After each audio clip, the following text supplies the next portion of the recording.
Et là, j'ai passé quelques mois en maison pour sans-abri. Et, euh, et c'est là que je savais que je finissais soit mort ou en prison.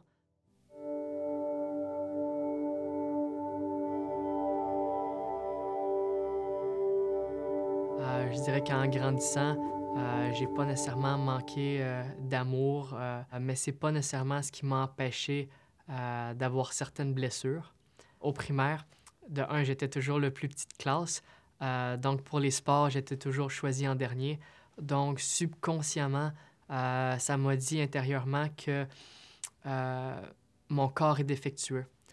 Ensuite, environ vers l'âge de 7-8 ans, j'ai commencé à prendre des médicaments pour le déficit d'attention, ce qui fait qu'intérieurement, mon corps est défectueux, ma tête est défectueuse, j'ai pas vraiment d'amis, je change tout le temps de milieu. C'est devenu les nouveaux mensonges qui m'habitaient. J'avais une grande colère, j'avais du ressentiment, mais j'étais pas vraiment capable de l'exprimer. Fait que je commençais à boire, à consommer, à tout essayer. J'ai fini par finir à l'hôpital à cause de la consommation. J'ai fini par essayer de me suicider. Et éventuellement, ben, c'est arrivé au point où j'ai fini par être sans abri, où ce que j'ai poussé les limites de la famille encore et encore et encore jusqu'à ce que ça casse. Mais ma mère m'avait proposé un soir d'aller à une soirée prière. Et elle me dit, regarde, est-ce que tu voudrais venir? J'ai dit, t'es-tu malade? Fait que ma mère m'a dit quelque chose d'assez intelligent que j'oublierai pas. Elle m'a dit, mais qu'est-ce que t'as à perdre? Il me restait plus grand-chose, là. J'avais plus l'impression d'avoir de dignité, puis j'attendais juste la prochaine bad luck ou la mort pour peut-être me réveiller.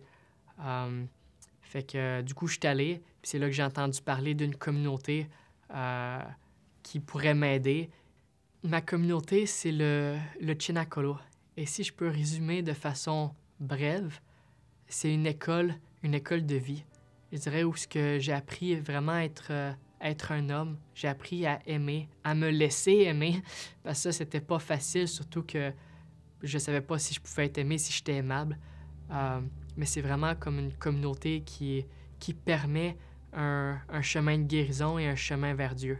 C'est vraiment là que j'ai développé une relation vraie, sincère avec Dieu, sans filtre, en étant qui je suis, peu importe comment que ça sort, parce qu'il me connaît tel que je suis et il m'aime quand même.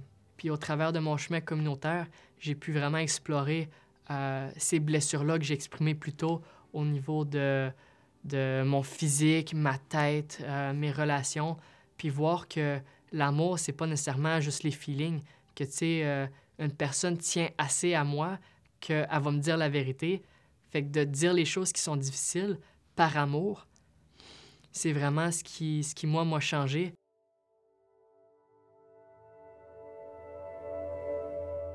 J'ai tellement expérimenté quelque chose de fort dans ma vie. La phrase qui me revient, c'est pourquoi douter dans l'obscurité des choses qui ont déjà été vraies dans la lumière. Et oui, il y a des choses qui se passent dans le monde, mais en même temps, là où les ténèbres se forment, la grâce surabonde. Donc pour moi, l'espérance qui m'habite, c'est l'expérience que j'ai faite avec le Christ ressuscité. J'aurais dû être mort. Je devrais pas être ici. Mais le fait que je suis là, que j'ai fait une rencontre avec l'amour de Dieu, ça va pas sans dire que des fois j'ai mes doutes, puis des fois je sens pas nécessairement sa présence, mais je sais qu'il est là et je sais ce que j'ai vécu et je m'accroche à ça. C'est pour ça que je garde espérance puis que je suis dans la joie.